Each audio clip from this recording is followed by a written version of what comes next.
Sr. Professor António Sampaio da Nova, Ilustre Conselheiro de Estado, Sra. Doutora Rita Fata, Presidente de uma fundação da Federação Luso-Americana, Sra. Representante da Câmara Municipal de Lisboa, Sr. Engenheiro José Manuel dos Santos, meu queridíssimo amigo, administrador e diretor cultural da Fundação EDP, mecenas do prédio Mário Soares Fundação EDP, ilustres membros do júri, professor Ana Mónica Fonseca do ISCTE, professora Fátima Moura Ferreira da Universidade do Minho, professor Jorge Fernando Alves da Universidade do Porto, que julgo acompanham à distância esta cerimónia, premiados desta edição do Prémio Mário Soares Fundação EDP, ilustre Bernardo Cruz e Cristóvão Araújo, ganharam o primeiro prémio Execo, o Cristóvão Araújo também acompanha à distância, que está em Paris, ilustres membros do Conselho de Administração e do Conselho Geral da Fundação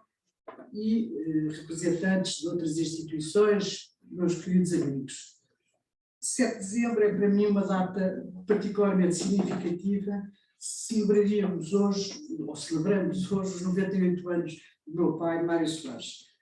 Cumpre-nos na Fundação Mário Soares Maria Barroso perpetuar e renovar o seu legado cívico, político e intelectual, incentivando o estudo e a divulgação da sua vida, obra, pensamento e ação.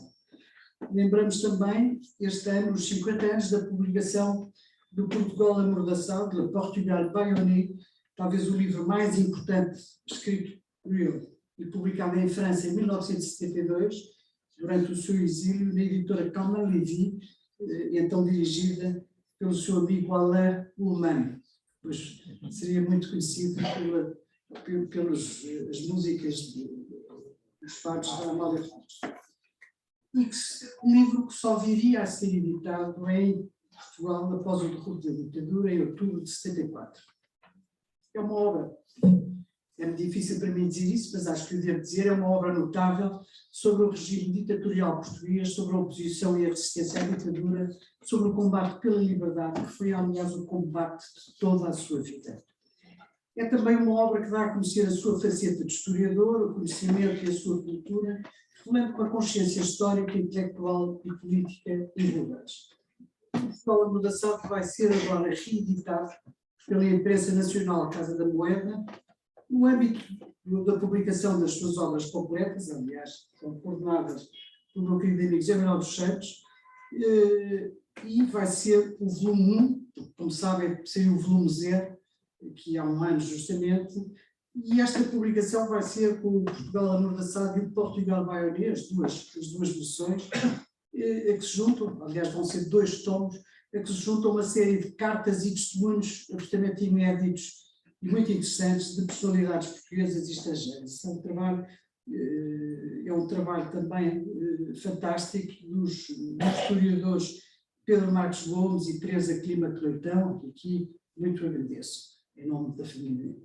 É importante sublinhar hoje, no dia do seu aniversário, que o meu pai viveu mais tempo num Portugal amordaçado do que num Portugal livre e democrático.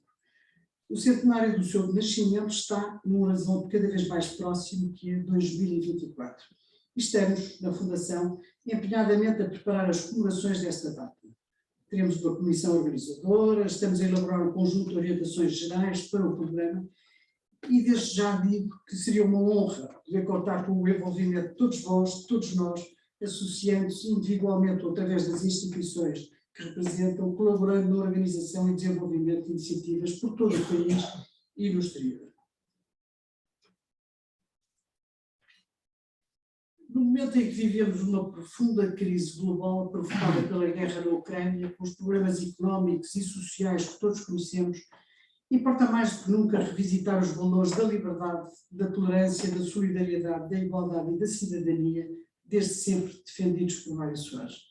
Permitam, pois, neste momento, recordar as suas palavras num apelo intransigente à solidariedade e à mobilização de todos para lutarmos por um mundo melhor. E cito: há um fenómeno novo, entre outros, que pode modificar as sociedades democráticas, o advento da cidadania global, isto é, a consciencialização crescente das populações dos diferentes estados e em todos os continentes, que têm a percepção cada vez maior que vivem numa casa comum, a Terra, e que sentem ter desafios de paz, de direitos humanos, sociais, ambientais, políticos, económicos, de justiça, de dignidade, do trabalho e de um mínimo de bem-estar para todos que se julgam obrigadas a vencer. Não vão desistir de lutar.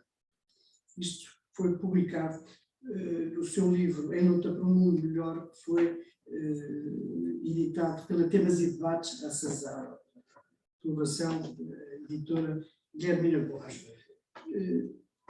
Mais atual não podia ser. Ao longo dos últimos 26 anos, a Fundação Mário Soares e Maria Barroso tem procurado estimular o debate de ideias e valores, construindo caminhos para a afirmação de uma cidadania responsável, promovendo a compreensão da memória histórica e intervindo ativamente na defesa de uma cultura cívica e democrática. São, aliás, estes os propósitos que continuam a orientar hoje em dia a nossa ação. De forma muito breve, gostaria de partilhar alguns dos principais momentos da ação promovida pela Fundação em 2022, concentrando-me em duas dimensões. Primeiro, o contributo para a preservação e divulgação do património e da memória da liberdade e da democracia, destacando a organização e tratamento do património documental e fotográfico do Partido Socialista. A título de exemplo, até ao momento foram organizadas, descritas e digitalizadas mais de 11.000 fotografias, a organização e tratamento parcial do arquivo da Comissão Mundial Independente para os Oceanos, e deixem-me aqui destacar o apoio que nos tem sido dado pela mulher de Mário Ruivo, a professora Elisa Maria Eduarda Gonçalves, por todo o apoio que nos tem dado, por a confiança que nos continua a manifestar, depositando aqui o arquivo de Mário Ruivo, que é um arquivo notabilíssimo. A forte aposta na digitalização, destacando-se a criação, por sugestão da Fundação, de um grupo de trabalho dedicado à reprodução digital de património cultural, no âmbito da BAD, Associação Portuguesa de Bibliotecários, Arquivistas Profissionais de Informação e Documentação, a permanente disponibilização dos arquivos, através da plataforma Casa Comum, conta atualmente com mais de 1,6 milhões de objetos digitais, tendo praticamente 1 milhão de visualizações por ano. A reorganização do arquivo de Mário Soares, procurando apoiar o interesse do plano da investigação e da sua realização, a propósito do centenário em 2024, e um segundo ponto, da promoção e incentivo ao estudo e à investigação sobre a história contemporânea de Portugal, através justamente do prémio Mário Soares Fundação EDP, que está hoje na sua 24ª edição. Destaco, aliás, que esta edição foi a edição que teve o maior número de candidaturas, num total de 23. Temos explorado as potencialidades do património arquivístico da Fundação para a criação de um novo conhecimento científico, selecionando um conjunto de temas para o efeito. Focámos particularmente no estudo da imprensa, no estudo e investigação sobre a história do Partido Socialista e na temática dos oceanos e da sustentabilidade, procurando aprofundar o conhecimento sobre a ação desenvolvida por Mário Soares e Mário Ruivo, em particular através da Comissão Mundial Independente para os Oceanos, cujos arquivos, como disse, se encontram aqui depositados. Acolhemos também mais de uma dezena de conferências e debates sobre estas temáticas em colaboração e parceria com universidades e centros de investigação. Ampliámos, consolidámos as redes e parcerias institucionais do quadro nacional e internacional, com instituições congêneres internacionais, como por exemplo a Fundação Friedrich Ebert, que julgo que temos aqui representantes, que muito agradeço a sua vinda, com redes e associações nacionais e internacionais, como a rede do Parlamento Europeu sobre as principais figuras da Europa, com várias instituições do setor cultural, académico e científico, com a Fundação Carlos Gulbenkian e a Universidade Católica e a RTP, com quem foi organizada uma sondagem sobre as comemorações dos 50 anos da Revolução do 25 de abril de 74, com o objetivo de se perceber como é que os portugueses gostariam de celebrar os 50 anos da Revolução, com o Partido Socialista, com quem mantemos um protocolo de colaboração para a organização do seu património histórico e documental, com a Delegação Socialista Portuguesa no Parlamento Europeu, na atribuição do prémio Mário Soares Cidadania e Desenvolvimento. Estas são as principais iniciativas da Fundação atualmente, e foram bastantes para este ano de 2022. Acredito que a ação e os resultados alcançados reforçam a trajetória de revitalização da Fundação que iniciámos em 2020. Num inquérito recente, promovido pelo Centro Português de Fundações, a Fundação Mário Soares Maria Barroso surge em terceiro lugar entre as fundações com mais notoriedade pelos portugueses. Permitam-me, para terminar, falar sobre o prémio Mário Soares, Fundação EDP, que nos traz hoje. Este prémio foi instituído em 1998 com o objetivo de distinguir autores de trabalhos académicos ou de investigação realizados no âmbito da história de Portugal do século XX. Desde 2011 que este prémio tem a colaboração da Fundação EDP, graças ao inestimável apoio e envolvimento do engenheiro José Manuel dos Santos. Nesta 24ª edição, o júri foi constituído pelos professores Ana Mónica Fonseca de Mesquita, que referi no início, presidente do júri, pela professora Fátima Moura Ferreira da Universidade do Minho e pelo professor Jorge Fernandes Alves da Universidade do Porto, a quem muito agradeço o trabalho notável que tiveram na apreciação cuidadosa destes trabalhos em tão pouco tempo. Sei que a escolha foi difícil. Foram atribuídos 2 primeiros prémios ex aequo aos seguintes trabalhos: as origens institucionais da moderação da violência, regedorias e políticas de concentração em Angola, 1914-1974, tese de doutoramento em estudos sobre a memorização da autoria de Bernardo Cruz, da Faculdade de Ciências Sociais e Humanas da Universidade Nova de Lisboa, e um outro trabalho ex aequo, Être historien sous un régime autoritaire, pouvoir et savoir au Portugal, 1926-1974, tese de doutoramento em História, da autoria de Christophe Rouge, da Universidade de Paris, Cergy. Felicito calorosamente os ilustres familiares. Uma palavra final, para não vos passar muito, para voltar a sublinhar que a Fundação Mário Soares de Maria Barroso apoia um dos mais extensos e relevantes arquivos políticos portugueses do século XX. Só o arquivo do meu pai é constituído por cerca de 7.000 pastas, respondendo a mais de 1 milhão de documentos. O pai, de facto, era um homem organizadíssimo, ao contrário do que se diz muitas vezes, e guardou todos os seus papéis desde os seus 16 anos. Portanto, tudo no nosso arquivo. Papéis, notas, manifestos, discursos, escrevia tudo pelo seu próprio punho e tinha, de facto, e isso está tudo cá. E agora estamos a descobrir, por exemplo, a correspondência dos meus pais nas várias prisões que ele teve, e foram 13 as prisões que teve, e descobrimos que a minha mãe, nas várias prisões, de uma vez, teve 6 meses seguidos, a minha mãe religiosamente escrevia-lhe todos os dias, mas todos os dias.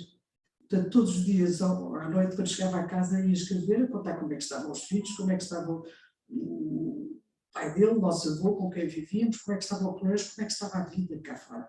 Isso é uma correspondência riquíssima e extraordinária. E eu recebia e escrevia no envelope, quando recebia, a lápis com a sua letrinha, recebido, normalmente era uma semana depois, ou 10 dias depois, e a hora, escrevia a hora a que recebia. E, obviamente, toda a correspondência estava visada pelo carimbo da Comissão de Inspeção da PIDE. E é engraçado ver que, na maioria dos envelopes, a minha mãe punha sempre preso político, Tomás Soares, preso político, cadeia de Boajuba ou cadeia ou Forte de Caxias, e a PIDE tinha esta coisa extraordinária que era riscar esferográfico ou lápis, o preso político, como se não se disse, mas isso faz parte do nosso arquivo, de facto é extraordinário. E para além deste temos ainda mais de 150 arquivos de figuras ligadas ao Partido Socialista, à Primeira República, combatentes contra a ditadura, das lutas anticoloniais, mas permitam-me destacar o extraordinário arquivo do Mário Rui, que já aqui mencionei, que foi aqui depositado pela sua mulher, e de facto é notável, é algo que tem que ser trabalhado, ainda por cima não pode ser mais atual. Este precioso património pertence a todos nós portugueses. Todas as fundações de antigos presidentes do mundo inteiro são apoiadas pelos respectivos Estados, que entendem bem a importância destes arquivos. Permitam-me dizer com toda a frontalidade que a Fundação Mário Soares de Maria Barroso não tem qualquer apoio. Isto normalmente não se sabe, as pessoas acham que a Fundação tem imenso apoio, não tem qualquer apoio. Otimista que sou, lembro-me sempre da frase do meu pai: nos tempos difíceis da ditadura, só é vencido quem desiste de lutar. Posso garantir-vos que nós, na Fundação, não desistiremos nunca e preservaremos a nossa memória coletiva, que também é o nosso presente e, sobretudo, o nosso futuro. Muito obrigada.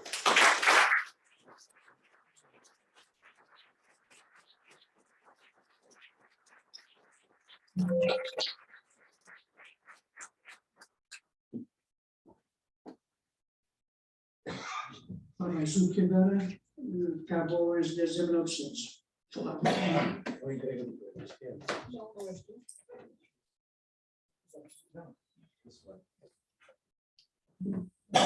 Muito boa tarde a todos, saúdo a todos os presentes e queria dizer em nome da Fundação EDP que é para nós uma grande honra poder associar o nome da Fundação EDP ao nome de Mário Soares, por aquilo que ele é, por aquilo que ele representou, pela atenção que deu à atividade artística, porque também temos um arquivo muitíssimo importante, que é o maior arquivo de energia que há em Portugal, e sabemos bem o que custa preservar um arquivo e a utilidade que ele tem para os que estudam o passado.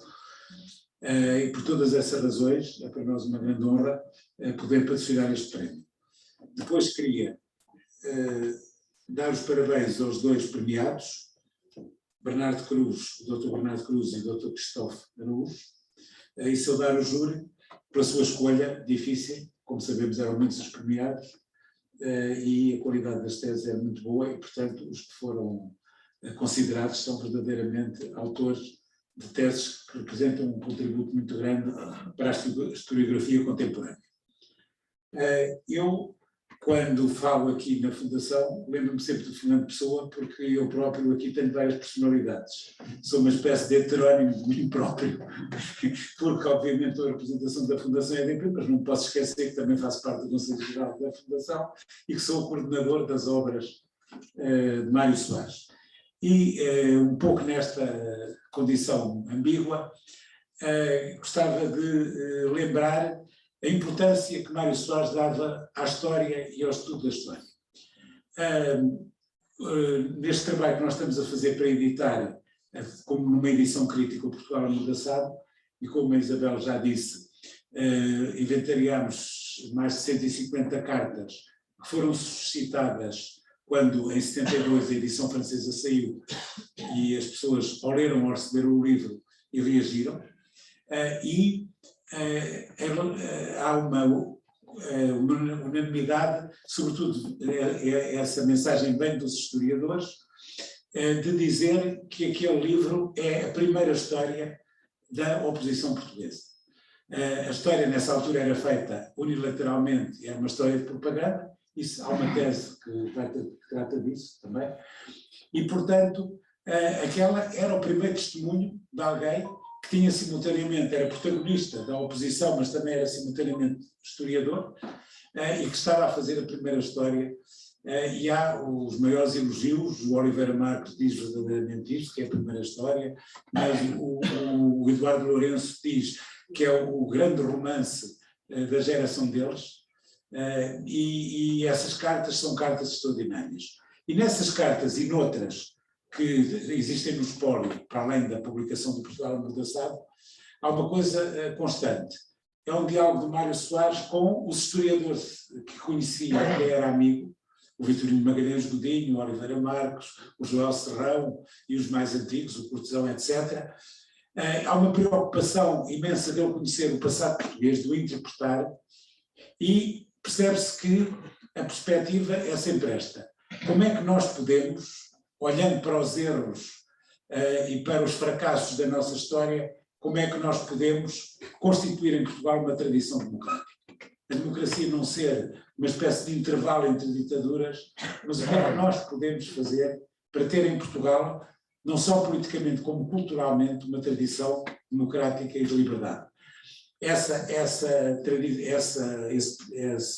diálogo dele com os historiadores é muito influenciado pela geração de 70, pelo pensamento da geração de 70, nomeadamente pelo livro de Manter as Causas da Decadência, Conferência dos Povos Peninsulares, mas isso suscita-lhe, e nós, ao ler aquelas cartas, ele no 25 de abril tem 50 anos, quando chega aqui, ele tem testemunhada por escrito uma imensa reflexão sobre a história portuguesa, isso é pouco conhecido, mas um dos nossos objetivos é dar a conhecer sobre a história portuguesa, mas com a utilidade da construção do futuro de Portugal. Haverá um dia em que a ditadura cairá, ele tinha essa convicção profunda, achava que era no dia seguinte sempre, ainda demorou algum tempo, e nessa altura o que é que nós vamos fazer para não repetir os erros do constitucionalismo monárquico, da República, e muitos dos atos que logo no 25 de Abril, logo nos dias seguintes, ele cometeu, algumas coisas, símbolos que ele fez questão de dar sinal deles, representam o resultado dessa reflexão que ele fez, longamente, em diálogo com alguns dos maiores espíritos, todos da oposição, obviamente, dos maiores espíritos da cultura portuguesa de então. Assim, por exemplo, quando chega, uma das coisas logo que vai fazer é visitar o Cardeal Patriarca para dar sinal que não se iriam repetir os erros da Primeira República. Isso está tudo testemunhado em todas essas cartas. É de facto uma descoberta extraordinária, mesmo para nós, muitos de nós conhecemos bem Mário Soares, acompanhámo-o em todas as batalhas, consoante as nossas idades, mas não conhecemos, no fundo, profundamente o pensamento dele e a sua relação com a história, que ele considerava verdadeiramente uma fonte de lições que tinham que ser meditadas e aprendidas. Eu próprio, quando estava em São Tomé e Príncipe, quis fazer uma história de São Tomé e Príncipe, descobriu que não havia uma história de São Tomé e Príncipe, e há uma longa correspondência trocada com o Vitorino Magalhães Godinho, que com aquela letra muito regular e caligráfica, que vai dando conselhos, como se dá conselhos a um aluno, tinha sido aliás professor dele, e indicando-lhe a bibliografia, e vai entregando livros à doutora Maria Barroso, para lhe ir levando livros para ele ir fazendo a história. Ele teve a sorte e o azar, a história teve o azar, a história de São Tomé, do Salazar ter caído da cadeira, portanto ele veio de São Tomé muito mais rapidamente do que estava à espera e já não fez essa história. E em França era o doutoramento também em História, o tema era, eu estava a preparar, já tinha feito investigação em arquivo, estava a preparar para fazer o doutoramento na Sorbonne sobre a participação portuguesa na Primeira Guerra Mundial. E também, entretanto, o regime caiu e também não teve oportunidade. Mas não valeu a pena, não fez mal nenhum, porque acabou por construir a história de outra maneira. Passou da teoria à prática, digamos, embora nunca perdendo a teoria e os ensinamentos que a teoria lhe tinha dado, e ao longo de toda mesmo da sua carreira política em democracia, ele foi lendo sempre todos os livros e tinha uma curiosidade infinita quando chegava às livrarias, perceber o que é que tinha saído, literatura naturalmente, mas também sempre sobre história. Portanto, este prémio não é um prémio criado artificialmente, é um prémio criado naturalmente e que tem a ver com aquele que lhe dá o nome, e representa de facto uma atualização da sua atividade, mesmo depois de ele ter morrido, que é estimular jovens historiadores a estudarem o passado e a realidade portuguesa, nunca perdendo de vista esse objetivo. O autor, um dos premiados, é autor de uma tese que explica muitíssimo o colonialismo e a política colonial portuguesa. As duas teses abrangem longos períodos, uma vai de 14 a 74, outra vai de 26 a 74, e portanto já representa uma visão ampla sobre um período histórico. Tenho a certeza absoluta que ele seria o primeiro a ter uma enorme curiosidade em ler essas teses. Queria, para não me alongar muito, dizer que já agora, daqui a poucos meses, em 23 temos o cinquentenário do Partido Socialista, em 24 o cinquentenário do 25 de Abril e os 100 anos em 24 Mário Soares. Em qualquer destas efemérides, ele é uma figura centralíssima. No PS, obviamente, principal fundador, no 25 de Abril também o principal fundador do regime e o centenário dele próprio. Portanto, eu acho que isto deveria ser um grande acontecimento político, cultural, temos que fazer disto um grande acontecimento, apoiando a Fundação, apoiando todos os projetos para as comemorações e, obviamente, que seria absolutamente incompreensível que, num momento destes, e na situação em que nos encontramos, não aproveitarmos o exemplo, a figura de Mário Soares. As democracias precisam de símbolos, precisam de heróis, precisam de figuras, e não aproveitarmos este centenário para dar a conhecer aos mais novos, aqueles que não conhecem bem, a vida e a obra dele, e sobretudo para todos e para a sociedade, num momento tão difícil, tornar atuais todos os grandes valores pelos quais ele lutou, e lutou até ao fim. Ainda poucos meses antes de ficar mais doente, as preocupações dele continuavam a ser sempre as mesmas. O futuro do país, o futuro do mundo. Já agora não resisto, porque falei do Fernando Pessoa, já ele estava bastante doente. Eu descobri que no famoso escritório de advogado de Mário Soares da Rua do Ouro, tinha sido um escritório do Fernando Pessoa. Aliás, depois puseram até lá uma placa, mas ele durante toda a vida dele não soube disto. Quando eu lhe disse isto, ficou deslumbradíssimo, já estava um pouco doente, mas ficou e queria saber com uma curiosidade infinita. Eu pensei, se eu tivesse sabido isto mais cedo, o que é que ele diria nos textos, nas entrevistas, sobre esta coincidência extraordinária do que é que se passou ali naquele escritório antes e depois. Queria deixar-vos esta imagem de Mário Soares vivíssimo, deslumbrado com essa descoberta e achando que aquilo era mais, de alguma maneira, um certo aviso do destino. Muito obrigado pela vossa atenção.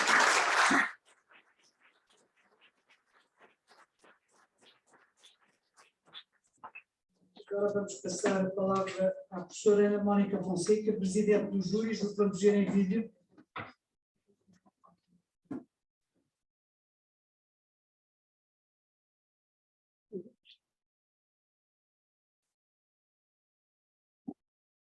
Muito boa tarde. Em primeiro lugar, gostaria de não poder estar junto a vós nesta cerimónia de celebração e educação do nascimento de Mário Soares, que é também um momento para a entrega da edição de 2022 do Prémio Mário Soares Fundação EDP. Os compromissos assumidos anteriormente e que foram impossíveis de alterar impedem-me de fazer. Em segundo lugar, gostaria de cumprimentar os membros do Conselho de Administração da Fundação Mário Soares Nativa Russo, nomeadamente o seu presidente, a doutora Isabel Soares. Fiquei muito honrada com o convite que me dirigiram para ser membro do júri do Prémio Mário Soares Fundação EDP 2022, que aproveito para agradecer, e mais ainda pelos meus colegas que me escolheram para ser presidente de todos. Aproveito agora para agradecer então aos colegas Maria de Fátima Moura Ferreira, do Departamento de História e do Instituto de Ciências Sociais da Universidade de Minho, e também a Jorge Fernando Alves, professor da Universidade do Porto e do Espírito Santo. O trabalho que tivemos e a oportunidade de desenvolver foi particularmente harmonioso e agradável pela sua simpatia. Agradeço também ao Dr. Filipe Guimarães da Silva, diretor executivo da Fundação, que acompanhou os trabalhos das reuniões do júri e que foi uma ajuda preciosa, e para além também da sua fundação. E pronto, não faço mais nenhum agradecimento, só ainda parece que fui eu quem recebeu. Esta edição do Prémio de 2022, do Prémio Mário Soares Fundação EDP, foi talvez uma das mais concorridas. Recebemos cerca de 2 dezenas e meia de submissões, entre teses de mestrado, ou doutoramento e artigos. Percebemos que a historiografia, ou melhor dizendo, o estudo sobre a história contemporânea de Portugal, está de boa saúde e recomenda-se. Tivemos submissões de investigadores de várias nacionalidades, abordando temáticas e períodos cronológicos muito distintos, indo desde o abandono infantil ao turismo, da história económica de meados do século XVIII ao radicalismo do Estado. Foi por isso uma experiência muito grande e bem complexa para poder ler e avaliar estes trabalhos. No entanto, 2 obras se distinguiram. Trabalhos vencedores do Prémio Mário Soares Fundação EDP 2022 salientam-se pela sua originalidade, rigor, problemática e densidade analítica, citando diretamente aqui as palavras do júri. São 2 teses de doutoramento, uma apresentada na Faculdade de Ciências Sociais e Humanas da Universidade Nova de Lisboa, a do Dr. Bernardo da Cruz, e a outra defendida na Sergi Paris Université, do Dr. Christophe Araújo. A tese de Bernardo da Cruz, intitulada As Origens Institucionais da Moderação da Violência, Regedorias e Políticas de Concentração em Angola, entre 1914 e 1974, aborda a evolução da política colonial portuguesa durante grande parte do século XX, no caso particular das políticas de concentração no território local. Este é um trabalho sempre de investigação detalhadíssima, a explorar novos recursos arquivísticos, portugueses e não só, e que reflete um cruzamento entre a história colonial, a história militar e a história internacional. Pretende um contributo incontornável para o aprofundamento do conhecimento do colonialismo português, sobretudo nos seus anos finais, anos de guerras e violências várias que tipificam melhor as explanadas. A tese de Christophe Araújo, intitulada Être historien sous un régime autoritaire, pouvoir et savoir au Portugal, 1926-1974, peço imenso desculpa, mas o meu francês é muito limitado, tem uma temática e metodologia distintas. Focando-se nas duas principais posições seguidas pelos historiadores portugueses durante o período de implantação do Estado Novo, sendo elas, por um lado, a acomodação política e, por outro, a oposição ao poder, esta tese permite-nos acompanhar e refletir sobre o papel oficial deste período. É, no fundo, um exemplo excelente e inovador de história intelectual que nos permite pensar a história dos historiadores portugueses, como o próprio Christophe afirmou. São estes elementos que justificam a escolha destes dois trabalhos, para serem os vencedores do Prémio Mário Soares, Fundação EDP de 2022. A decisão de atribuição do prémio Executive foi unânime e prende-se precisamente pela elevadíssima qualidade das investigações e, por ambos, cada um a seu modo, ilustrarem exemplarmente a diversidade dos caminhos da investigação que tem vindo a ser desenvolvida sobre Portugal e sobre a sua história contemporânea. Estão ambos de parabéns. Resta-me apenas saudar os aliados, agradecer a todos a vossa atenção e desejar-vos um resto de boa tarde. Muito obrigada.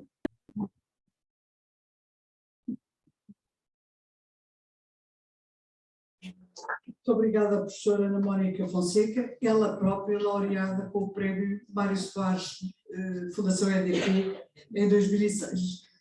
Passaria agora a palavra a um dos premiados, o Dr. Bernardo Pinto da Cruz. Boa tarde a todos.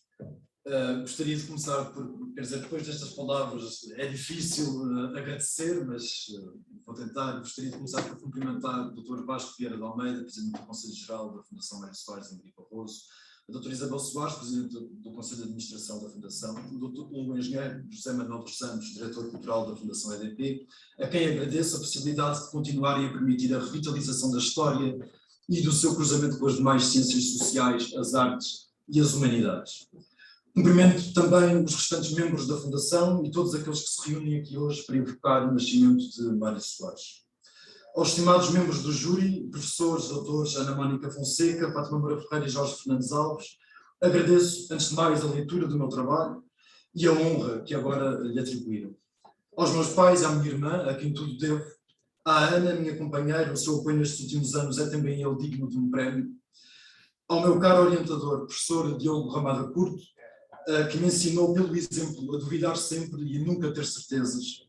Uma palavra de especial apreço aos trabalhadores dos arquivos e dirigentes também dos arquivos que consultei ao longo destes últimos anos. São eles que preservam, em difíceis condições muitas vezes, e melhor conhecem a matéria-prima que trabalhamos.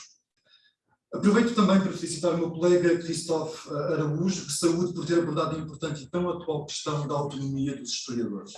Tem sido, aliás, a panagem desta casa e dos júris de várias edições desta iniciativa, premiar trabalhos que encaram as grandes questões civilizacionais e morais a diversas escalas. Espero ter, com a minha tese, avançado um pouco mais na compreensão de uma delas, a da dinâmica da violência e de moderação da violência em contextos coloniais e de guerras assimétricas ou guerras de guerrilha, e assim também, de certa forma, ter contribuído para o debate público em torno da guerra colonial que se vai fazendo, mas ainda a espaços. Permitam-me que aproveite este momento para recordar dois pontos do meu trabalho. O primeiro é que é possível descobrir tendências de civilização dentro de processos bélicos, tendências estruturais, não as simples formas de propaganda que fazem, por exemplo, do desenvolvimento económico ou do desenvolvimento social apenas um instrumento estratégico para conquistar as populações.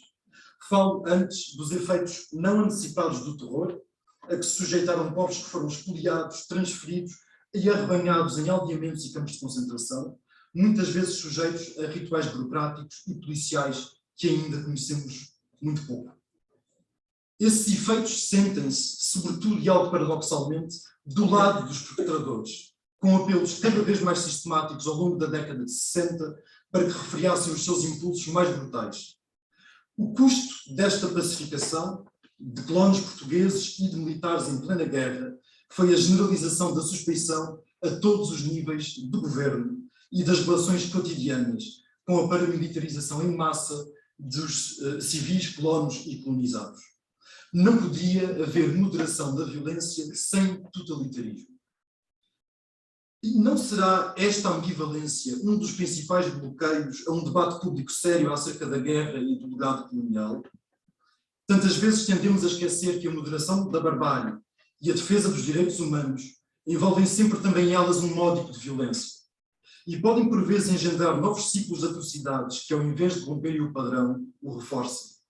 Também podem gerar, como hoje, ciclos de polarização, em que a denúncia de formas de discriminação que nós sabemos que são múltiplas e interseccionais, se desligada de uma política redistributiva que apezigue as legítimas invejas sociais, apenas ergue barricadas em lugar de as derrubar.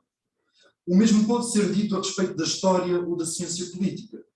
É que de nada vale falar em descolonizar as nossas mentes, se depois o que fazemos é reproduzir as categorias usadas pelos agentes históricos no passado.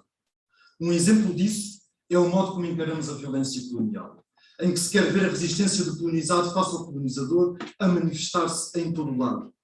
Não será isso o mesmo legado da guerra colonial, em que os técnicos da então chamada contra-subversão, que procuravam um controle pidesco muito mais disseminado e musculado do que na metrópole, viam paranoicos atos de resistência, de rebelião e de duplicidade onde quer que olhassem? O segundo ponto é que o Estado colonial tentou, de facto, pôr em marcha um conjunto de políticas desarticuladas que podiam, alegadamente, servir de base a uma democratização durante a guerra. Os aldeamentos que estudo na minha tese, com os seus melhoramentos locais e possibilidade que davam para a distribuição de bens públicos, eram uma dessas políticas, pois podiam ser invocados como pródromos locais de uma democracia. E, todavia, essas mesmas instituições foram usadas para canalizar as suspeitas mais absurdas que custaram vidas, as desconfianças mais mesquinhas e para disseminar involuntariamente o medo sentido de parte a parte. Funcionaram como laboratórios locais onde os portugueses realizaram choques psicológicos, na altura também chamados testes de lealdade, como canais de delação e como locais de manutenção do trabalho forçado até ao fim da guerra. Nenhum nem outro lado da questão podem, a meu ver, ser anulados, pois eles implicam-se mutuamente. Terminarei a minha intervenção com um último exemplo. Já depois do 25 de abril de 74, o engenheiro Betancourt Moreno, diretor do gabinete do plano do PNEM, dizia que esse plano de grande envergadura no desenvolvimento hidroelétrico de Angola era um projeto de democracia participativa decalcado da antiga Tennessee Valley Authority de Roosevelt nos Estados Unidos. O discurso adaptava-se bem aos novos tempos e ao novo regime que começava então os primeiros passos. Mas esquecia-se de dizer o essencial. É que se houve alguma coisa que tornou o plano socialmente responsável, foi a inserção forçada das suas elites tecnocráticas na estrutura contra-subversiva. A mesma que procurava moralizar as atitudes e comportamentos de militares, de polícias, de colonos e civis, e que se oferecia como aparelho de controle totalitário e por isso profundamente antidemocrático. Não são só a sociedade civil ou as assembleias representativas que funcionam como freios aos abusos do poder estatal ou empresarial. Um Estado autoritário, em vias de totalitarização, também pode dar voz às populações locais, sem deixar de ser, como então alguns funcionários afirmaram, uma mascarada democrática. Também as iniciativas políticas dos nossos dias, assim como as ciências sociais, estarão, penso eu, condenadas enquanto instrumentos do exercício da liberdade, de contrapesos aos abusos da dominação, dos locais de trabalho à autoridade política, se a ideia de ouvir os cidadãos, que na altura se dizia também auscultar as populações, de suscitar a sua participação, não for acompanhada de uma decisiva universalização do acesso a bens públicos como a habitação, a saúde e a educação. Caso contrário, também essas formas de participação acabarão ridicularizadas como meros simulacros da democracia e do conhecimento. Aliás, já o começam a ser. Muito obrigado.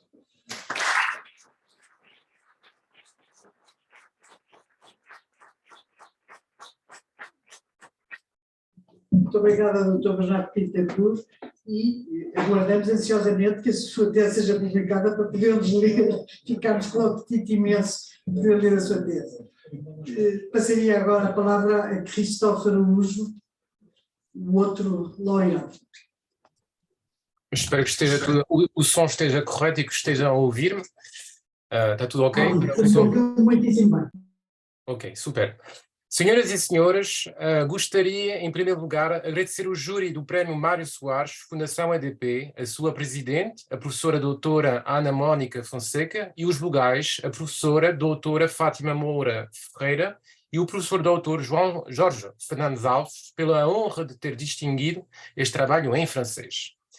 Também queria agradecer a Presidente do Conselho de Administração, Isabel Soares, pela sua carta enviada para informar desta formidável notícia que é de receber o Prémio Mário Soares do ano 2022, no dia do 90º aniversário do seu pai.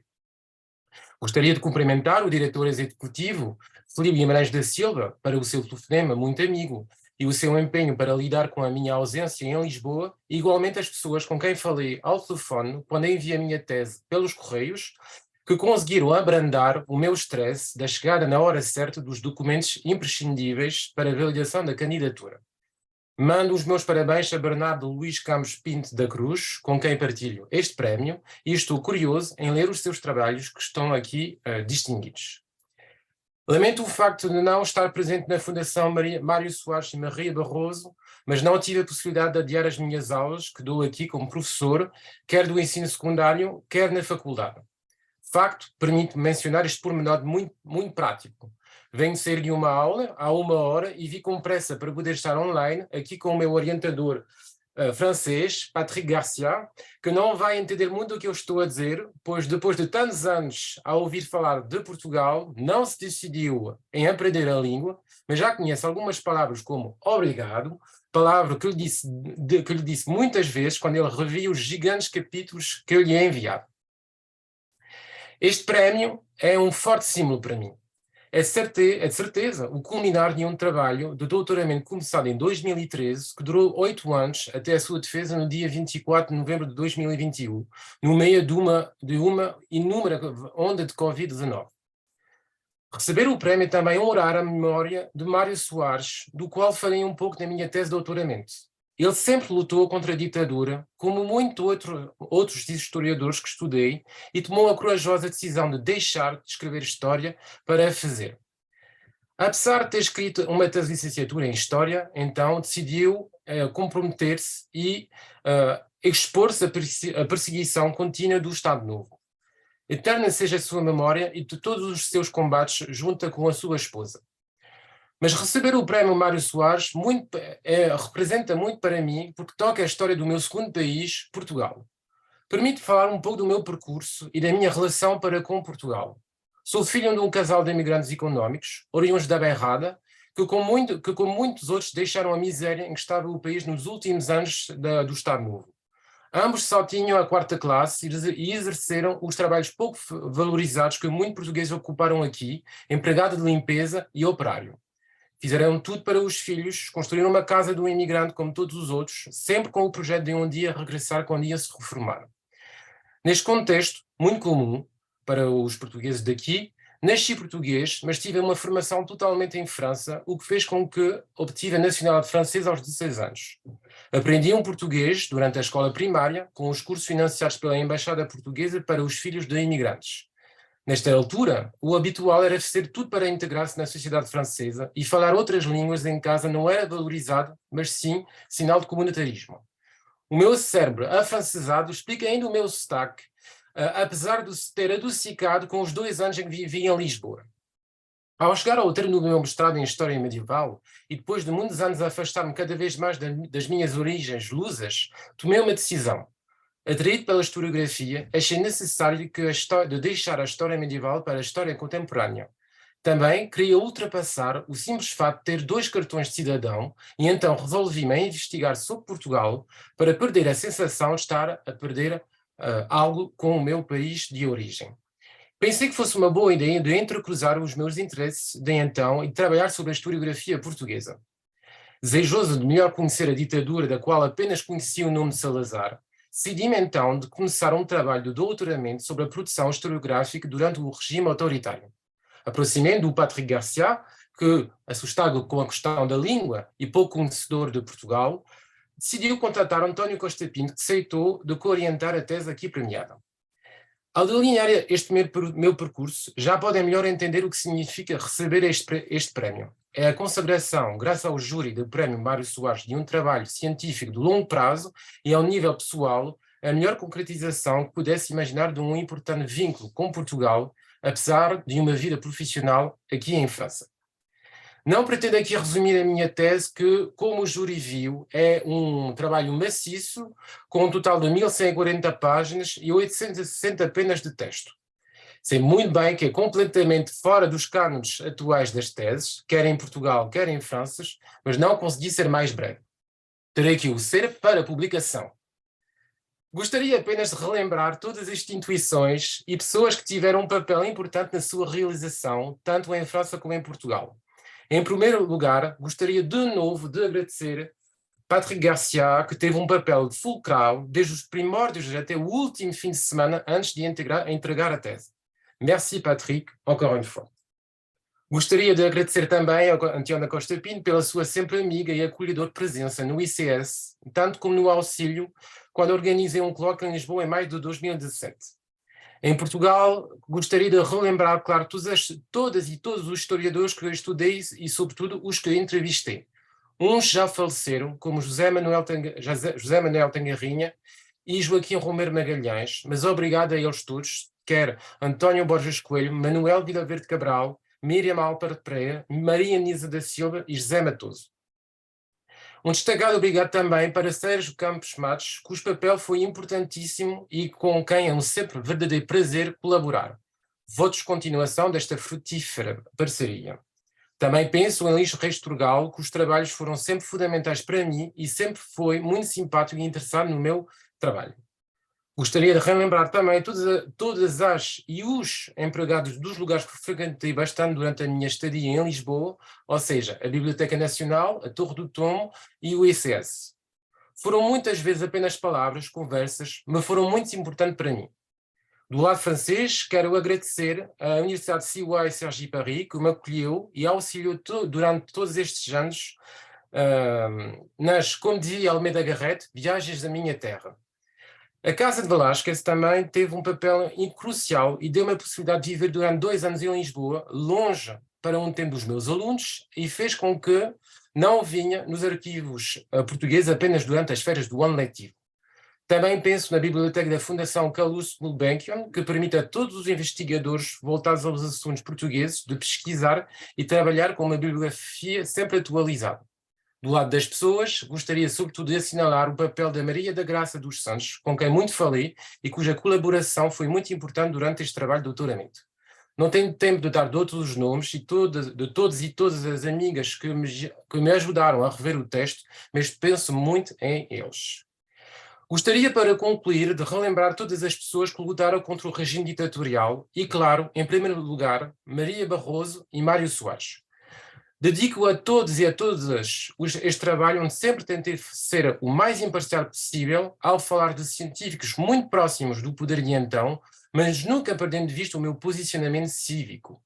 Para concluir, e porque a minha história pessoal está vincada também à ditadura, gostaria de dedicar então este prémio à minha falecida mãe, que seria muito feliz de saber que recebia um prémio tão importante em Portugal.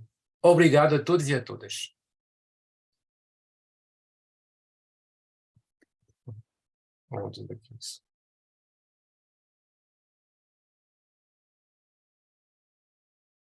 Muito obrigada, Dr. Cristófaro Nunes, pelas suas palavras tão comoventes. Espero que venha em breve a Lisboa e que venha ver os nossos, e que mergulhe um bocadinho nos nossos arquivos da Fundação Mário Soares. Passaríamos agora à entrega dos prémios. Portanto, Cristófaro será só visualmente, mas o prémio para o Dr. Bernardo Cruz.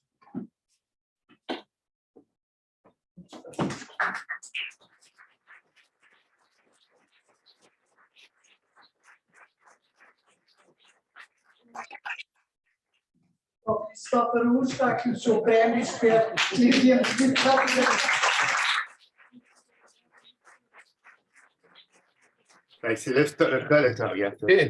Tentei levantar, mas depois dei-me conta que Queria a cabeça de ser explicar que o Dr. Vasqueira de Almeida, nosso querido Presidente do Conselho Geral, não pôde hoje estar presente, por motivos de saúde, mas em breve estará de novo entre nós. E agradecer mais uma vez a vossa presença, agradecer também, permitam, à equipa da Fundação Mário Soares, à equipa reduzidíssima, que faz tudo e mais alguma coisa, e que é notável no seu trabalho, e falo-ia na pessoa do nosso diretor executivo, Dr. Filipe Magalhães Silva, mas obviamente que engloba toda a gente, ali o António Coelho que está ali com o vídeo, a Osita, companheira de muitas lutas. Muito obrigada a todos e muito obrigada pela vossa presença nesta tarde de chuva.